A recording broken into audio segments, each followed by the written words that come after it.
जो राजा इंद्रद्युम्न हाथी बन गया, ग्राह ने पांव पकड़ लिया, अब हाथी बन के थोड़ी भजन कर सकता था, लेकिन पूर्व जन्म में जो भजन किया था उस भजन के संस्कार हाथी की योनि में भी उनको काम आए। मरते मरते भगवान की याद आई, हाथी बन के थोड़ी भजन किया था, और पूर्व जन्म के जो भजन के संस्कार थे वो पशु योनि में भी काम आ गए। इसलिए इच्छा अनिच्छा दोनों स्थिति में नियमित भजन सत्संग अवश्य जीवन में होना चाहिए।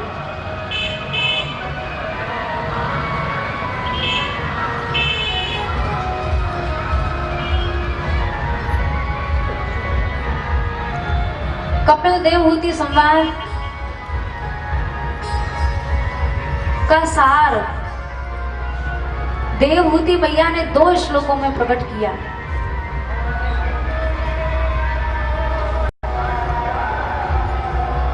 यन्नामधेय श्रवणानुकीर्तना यत् प्रवणाद् यत् स्मरणादपि क्वचित्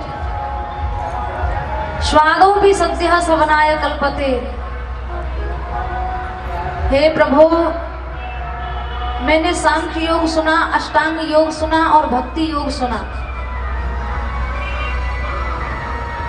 इन तीनों मार्गों में श्रेष्ठता की दृष्टि से देखा जाए तो भक्ति योग ही श्रेष्ठ है, और उस भक्ति योग में भी सरलता की दृष्टि से देखा जाए तो भगवान नाम संकीर्तन ही जीव के कल्याण के लिए सबसे सरलतम मार्ग है।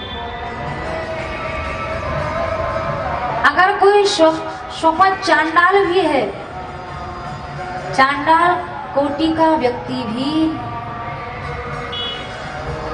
चांडाल किसको कहते हैं?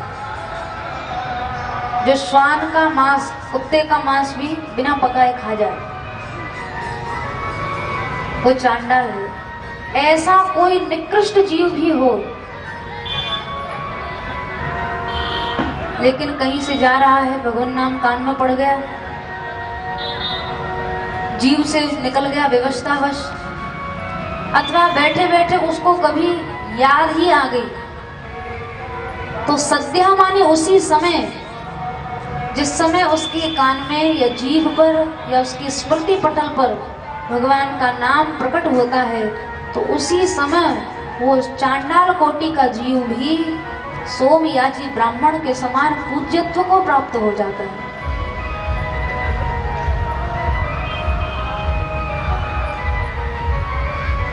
गोस्वामी श्री तुलसीदास जी महाराज ने राम नाम उच्चारित करा के गो हत्यारे से, जिसका लोग मुंह नहीं देखना चाहते थे, जाति बहिष्कृत कर दिया था, अपने साथ तो बैठा के भोजन कराया, और काशी के संपूर्ण विद्वत समाज के सामने भगवान नाम की अशेष विशेष महिमा को प्रकट करने के लिए साक्षात भगवान विश्वनाथ भूतनाथ भगवान महादेव के पार्षद नादिया ने उस गोहत्यारे के हाथ से लड्डुओं का भोग पाया। ब्राह्मणों के वेद मंत्रोच्चारण किए जाने पर भी जिस नंदी ने भोग स्वीकार नहीं किया और केवल नाम के प्रभाव से समस्त पातकों का प्रायश्चित हो जाने पर सोम यज्ञ करने वाले ब्राह्मणों से भी अधिक श्रेष्ठ अधिकार और श्रेष्ठ पूज्यत्व वो एक चांडाल को, गो हत्यारे को प्राप्त हुआ। भगवान नाम की महिमा के कारण सारी काशी के विद्वत समाज को तुलसीदास जी ने दिखाया।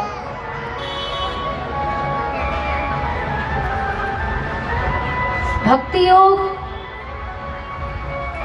इतना सहज और इतना सरल है कि किसी भी कोटि का, किसी भी स्तर का, किसी भी वर्ग का, किसी भी समुदाय का जीव सहज रूप से इस मार्ग पर आरूढ़ होकर इसका अनुगमन कर सकता है, सहजता से। भागवत में स्पष्ट लिखा है, नालम द्विजत्वम देवत्वम ऋषित्वम वा सुरात्मजा। भगवान को प्रसन्न करने के लिए देवता बनना जरूरी नहीं, ब्राह्मण होना जरूरी नहीं, ऋषित्व होना जरूरी नहीं, बहुज्ञता, बहुत कुछ जानने की जरूरत नहीं। वृत्तम, बहुत सदाचारी होने की आवश्यकता नहीं। अरे भगवान ने तो वेश्याओं को भी अपनाया,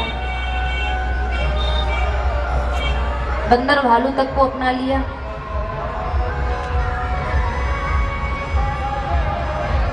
मनुष्यों में भी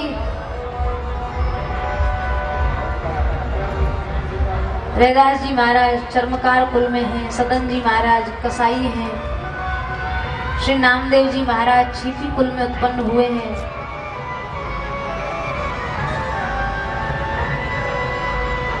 हरि अन्यत विडंबनम, भगवान की प्रसन्नता के लिए भगवत भक्ति का होना आवश्यक है। बाकी सब जितने भी कुल की उच्चता है, वर्ण की उच्चता है, ये सब तो एक विडंबना मात्र है।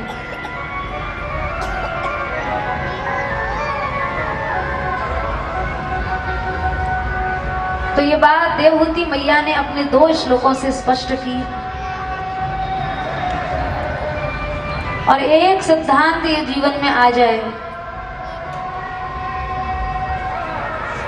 भगवत चर्चा, भगवत गुणानुवाद के प्रति जीव की रति हो जाए, प्रीति हो जाए, फिर अन्य कुछ हो या ना हो, इतने मात्र से उसका कल्याण निश्चित रूप से होना है। और इस बात का भागवत जी के अनेक आख्यान इस बात के प्रमाण हैं, उदाहरण हैं, चाहे वो अजामिल उपाख्यान है, चाहे वो प्रहलाद चरित्र है, अनेक आख्यान इसी बात के उदाहरण हैं।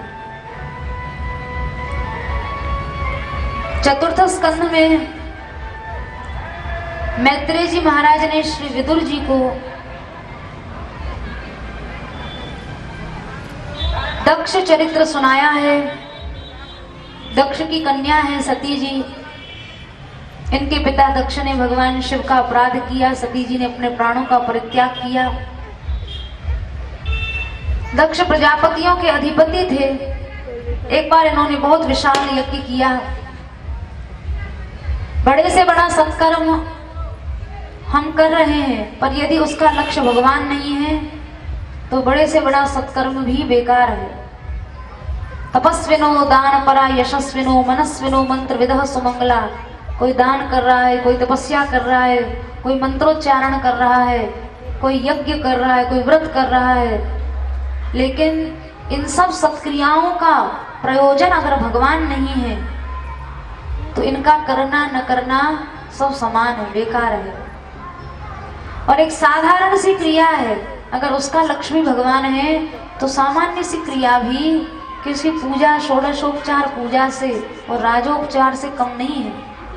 ब्रज की हिरनियां तो न पूजा जानती थी न कुछ जानती थी, लेकिन सुखदेव जी कह रहे हैं प्रणयावलोकैः, प्रेम से कृष्ण को देखती थी। तो हिरनियों का देखना ही, गोपियां कह रही है देखो हमसे तो ये हिरनियां श्रेष्ठ हैं पशु योनि में, पर ऐसे ठाकुर जी को प्रेम से निहार रही हैं कि इनकी दृष्टि ही षोडशोपचार पूजा बन गई है।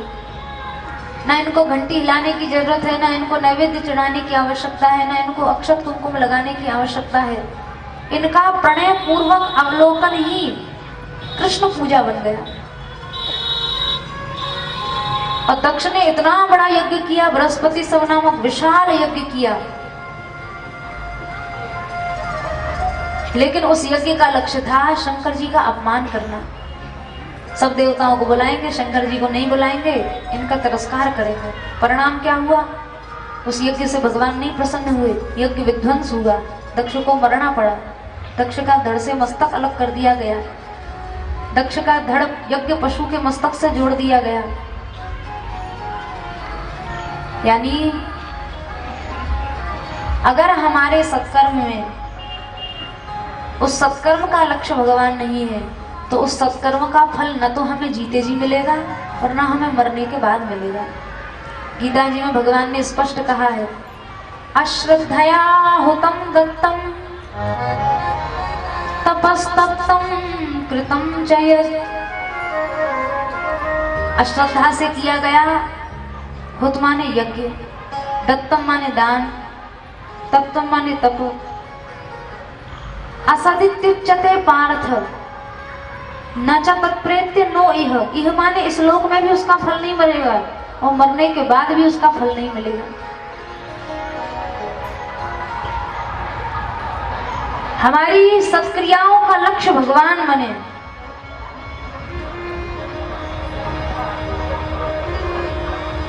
अब तपस्या तो हिरण्यकश्यप ने क्या कम की थी, लेकिन तब करके इन असुरों ने क्या मांगा? देवता हमारे अधीन रहे, हम आकाश में मरे, न पाताल में मरे, न दिन में मरे, न रात में मरे। और कितना तप किया था, पर उस तप से उनको क्या लाभ हुआ? क्या रावण अमर हो गया? क्या हिरण्यकश्यप अमर हो गया? न तो लोक में कोई लाभ मिला और न परलोक में कोई लाभ मिला। इसलिए हमारी सत्क्रियाओं का लक्ष्य भगवान होनी चाहिए। अरे उत्तम से उत्तम क्रियाओं का लक्ष्य राग द्वेष के कारण आपसी मात्सर्य भी बन जाता है। किसी ने दान किया, अब दान कितनी सुंदर क्रिया है, लेकिन लोगों में मात्सर्य हो जाता है। अरे अमुक ने इतना दिया, हम उससे और ज्यादा देंगे।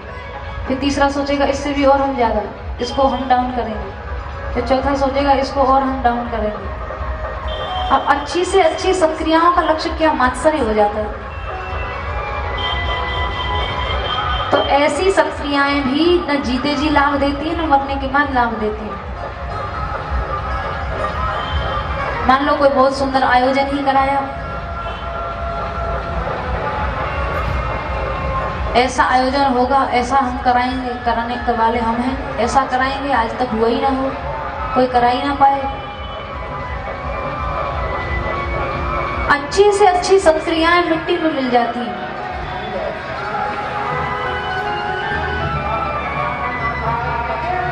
क्रिया से लक्ष्य हमेशा बड़ा होता है, याद रखना चाहिए। हमेशा क्रिया से लक्ष्य बड़ा होता है। अब वही हिंसा है, आप किसी का मर्डर कर दो तो उम्र कैद भी हो सकती है, और वही हिंसा देशभक्ति के लिए अगर बॉर्डर पर सीमा पर खड़ा हुआ कोई सैनिक करता है तो उसको पद्मश्री के सम्मान से भी सम्मानित किया जाता है।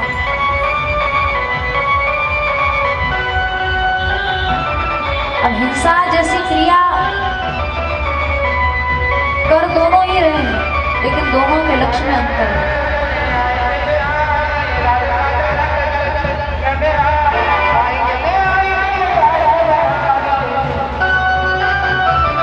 दक्ष ने इसलिए यज्ञ किया था कि शंकर जी का अपमान हो।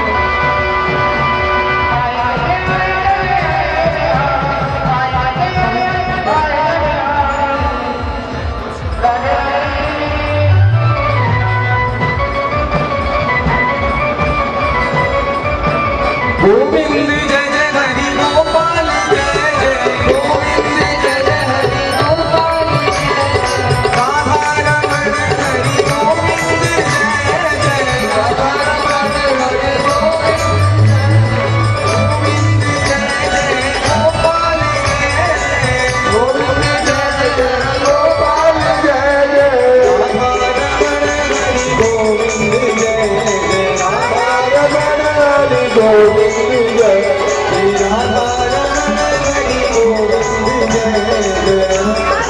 गोविंद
धर्म के मूल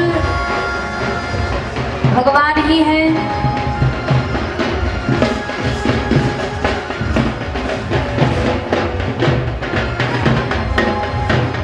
इसलिए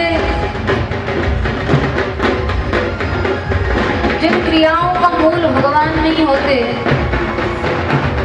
तो ऊंची से ऊंची सत्क्रियाएं भी राग द्वेष मद मात्सर्य का कारण बन जाती है।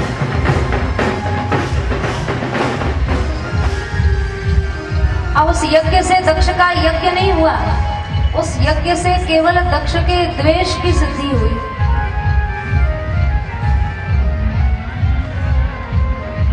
इसलिए हम लोगों को ध्यान रखना चाहिए, हमारी किसी क्रिया से आचरण से भजन सिद्ध हो रहा है कि द्वेष सिद्ध हो रहा है। ऊंची से ऊंची क्रियाएं भी राग द्वेष और मद मात्सर्य ही सिद्ध कर पाती हैं, क्योंकि उनका लक्ष्य भगवत उपासना नहीं है, भगवत प्रसन्नता नहीं है। दक्ष को क्या लाभ मिला उस यज्ञ को करने से? कोई लाभ नहीं मिला।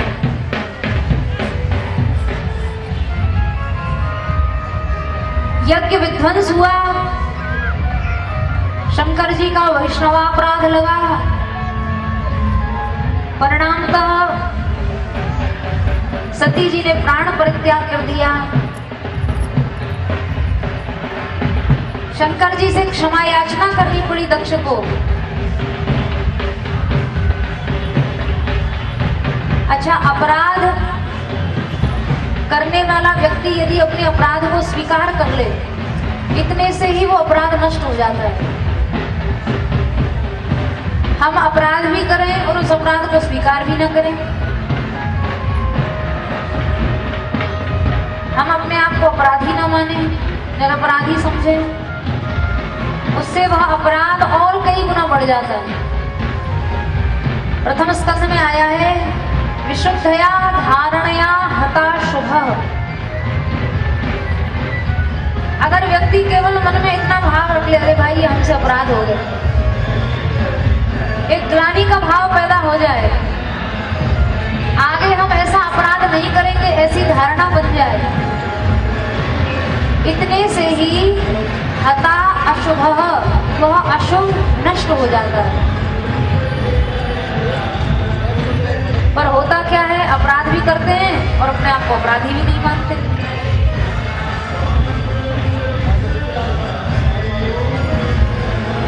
दक्ष ने अपने अपराध को स्वीकार कर लिया, नहीं तो महदापराध से कोई बचा नहीं सकता था। पर दक्ष ने अपराध स्वीकार कर लिया, भगवान शंकर की स्तुति की, हे नाथ मुझे क्षमा करो, बहुत बड़ा अपराध मैंने आपसे मात्सर्य बुद्धि के कारण किया।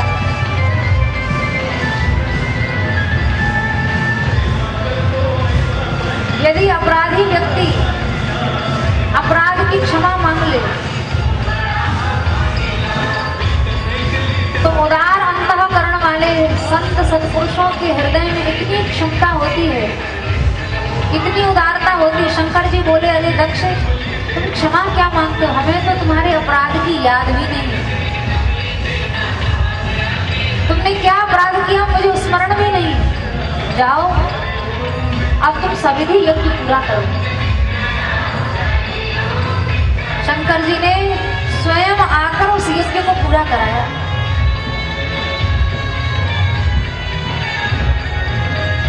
इसलिए अपराध को स्वीकार करने में कोई आदमी छोटा नहीं होता, बल्कि उस अपराध के अशुभ परिणाम से और बच जाता है। अन्यथा प्रचंड वैष्णवापराध लगा था दक्ष को, प्रचंड वैष्णवापराध। शंकर जी वैष्णवों में अग्रगण्य हैं, स्वयं साक्षात भगवान भी बचाना चाहते तो बचा नहीं सकते थे। दुर्वासा जी ने अपराध किया अम्बरीश जी का, क्या भगवान बचा पाए? बचे कब? जब दुर्वासा जी ने जाके अम्बरीश जी के चरण में क्षमा मांगी और अपने अपराधों को स्वीकार किया।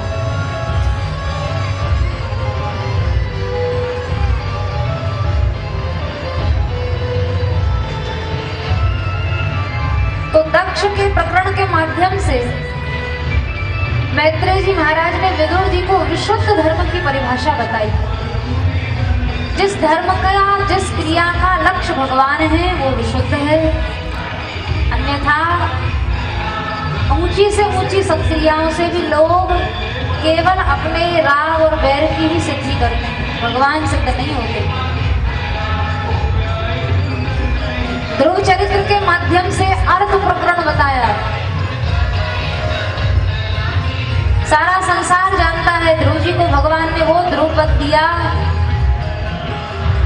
जहां उनके पिता उत्तानपाद और पितामह मनु जी जैसे महापुरुष भी जिस पद के अधिकारी नहीं हुए, वो उत्तम पद ध्रुव जी महाराज को भगवान ने कृपा पूर्वक दे दिया। इससे क्या स्पष्ट होता है? सच्चे अर्थ देने वाले भगवान ही हैं। जो संपत्ति हमको हमारे भाग्य से मिली है वो भी नष्ट हो सकती है, और जो संपत्ति हमें किसी व्यक्ति के द्वारा मिली है वो भी नष्ट हो सकती है। लेकिन जो संपत्ति स्वयं भगवान अपनी ओर से कृपा करके प्रदान करते हैं वो किसी काल में नष्ट नहीं हो सकती। रावण के पास क्या कम संपत्ति थी?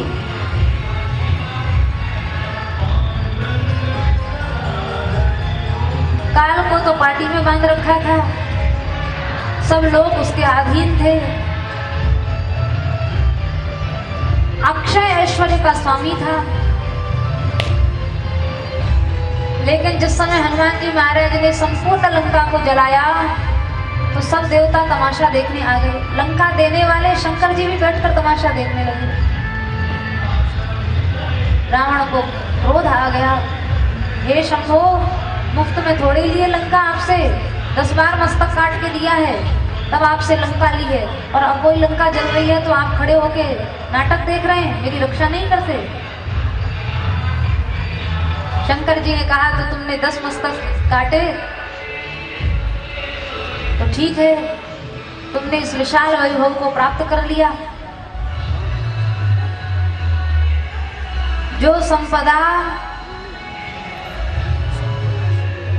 जो संपत्ति शिव रावण ही दीन दिए 10 मात, 10 बार मस्तक काट कर देना पड़ा था। तो शंकर जी कहते हैं देखो, तुमने 10 मस्तक काटे तो तुमने 10 रुद्रों को प्रसन्न कर लिया, लेकिन हमारे 11वें रुद्र का अवतार तो हनुमान जी महाराज ही हैं। 11वां तो कोई मस्तक काटा नहीं तुमने, इनको तो प्रसन्न किया नहीं। इसलिए अब ये हाहाकार मचा रहे हैं तो हमें भी देखना पड़ेगा और तुम भी बैठ के देखो। शंकर जी साक्षात रक्षा नहीं कर पाए। जिन्होंने लंका को दिया वो भगवान, लंका देने वाले भी उस लंका की रक्षा नहीं कर पाए। और सोई संपदा विभीषण ही सकुच दीन रघुनाथ। वही संपत्ति जब राम जी विभीषण जी को देते हैं तो इतने संकोच में आ जाते हैं कि अरे भाई, इसकी शरणागति के आगे तो मैं इसको कुछ भी नहीं दे पा रहा हूँ। ये सोने की लंका क्या है? इसकी समर्पण के आगे, इसके आत्मनिवेदन के आगे ये लंका, ये वैभव कुछ नहीं है।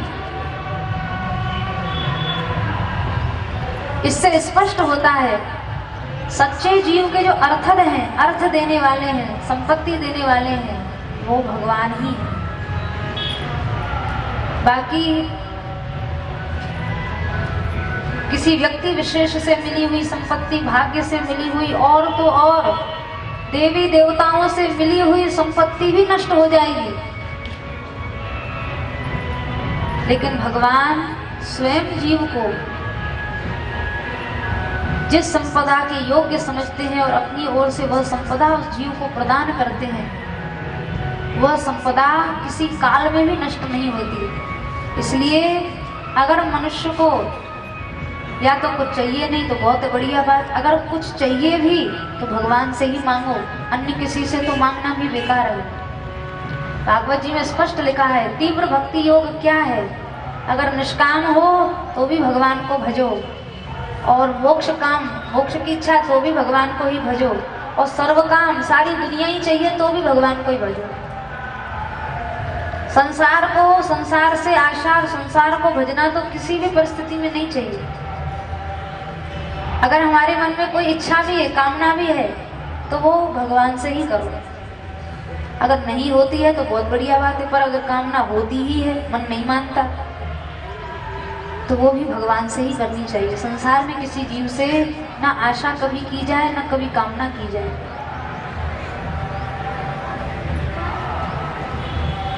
भगवान ध्रुव जी महाराज को अर्थ प्रदान किए, ऐसी संपदा दिए, जाओ बेटा, तुम्हारे पिता और पितामह भी आज तक ये प्राप्त नहीं कर पाए, जाओ तुम ध्रुव पद के उत्तम अधिकारी हो। ज्योतिष चक्र जिसके चारों ओर घूमेंगे, प्रलय काल में भी जो कभी नष्ट नहीं होगा। बड़े बड़े यति और योगी भी तुम्हारी इस गति की प्रशंसा करेंगे, इस प्राप्ति की प्रशंसा करेंगे। वो उत्तम पद ध्रुवलोक मैं तुमको प्रसन्नता पूर्वक प्रदान कर रहा हूं। जिस समय ध्रुव जी का अपमान हुआ, कथा प्रसंग सब जानते हैं। सौतेली मैया ने हाथ पकड़ के झड़क दिया, अरे तू अभागा है, अभागन के गर्भ से जन्म लिया है, जा भगवान का भजन कर और फिर मेरे गर्भ से जन्म लेना। सुनीति मैया ने ध्रुव जी को कहा, बेटा भजन तो करो पर इसलिए नहीं कि सूर्य जी के गर्भ से तुम्हें जन्म मिले। अरे भगवान का भजन मार्ग पर चलने वाले व्यक्ति का तो पुनरागमन होता ही नहीं है, वो जन्म मरण की परंपरा से ही छूट जाता। भजन इसलिए नहीं करना कि फिर हमें संस्कृति चक्र में आना पड़े। पुनरपि जन्मम पुनरपि मरणम पुनरपि जननी जठरे शयनम। बार बार माता की जठराग्नि में धधकने का, जलने का कष्ट तो संसार के 84 लाख योनियों के सब जीव भोग रहे हैं।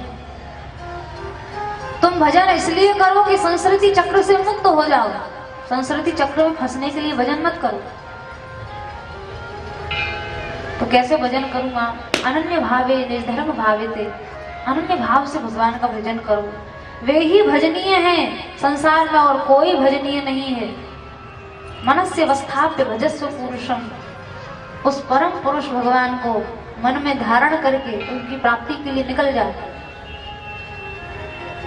सर्व त्याग करके ध्रुव जी महाराज चले गए। मार्ग में नारद जी मिले, कुछ विचलित करने जैसी बातें करी, जाओ जाओ चले जाओ, क्षत्रिय बालक हो, राजकुमार हो, छोटे से हो, ये उम्र कोई भजन करने की नहीं है। ध्रुव जी छोटे से बालक हाथ जोड़ के कहा, महाराज मैं आपका परिचय पूछ सकता हूँ, आप कौन हैं? बोले हम नारद जी हैं। बोले तब आप नकली नारद हो, आप नारद जी नहीं हो। हमने तो नारद जी का परिचय कुछ और ही सुना था। दक्ष के 11,000 पुत्रों को प्रवृत्ति से छुड़ा के निवृत्ति मार्ग में लगा के शाप स्वीकार कर लिया, लेकिन उनको साधु बना के परमार्थ पद का पथिक बना दिया। और आप मुझे 5 वर्ष के बालक को यहाँ से मार्ग से तो आप मुझे विचलित करना चाह रहे हैं। आप सच्चे नारद जी नहीं हैं। नारद जी भी घबरा गए, अरे हमारा ही सर्टिफिकेट छीन जाएगा। नारद जी ने कहा, नहीं नहीं बालक, हम नारद ही हैं, हम तुम्हारी परीक्षा ले रहे थे, तुम्हारे अंदर दृढ़ता है कि नहीं भजन की, कि ऐसे चले आए हो, खेलकूद तो नहीं समझ लिया भजन को? जाओ जाओ भजन करो। तो ठीक है, आप मुझे ऐसा रास्ता बता दीजिए, ऐसा उपाय बता दीजिए जिससे मैं अपने भजन के मार्ग पर सफलता पूर्वक बढ़ सकूं। देवर्षि नारद जी ने कहा, बेटा 3 बातों का ध्यान रखना। नारद जी के द्वारा बताया गया ये सिद्धांत हर व्यक्ति को ध्यान रखना चाहिए। अगर हम लोग भगवान की कृपा पाना चाहते हैं तो हमारे जीवन में 3 सूत्र होने ही होने चाहिए। वो 3 बातें क्या हैं?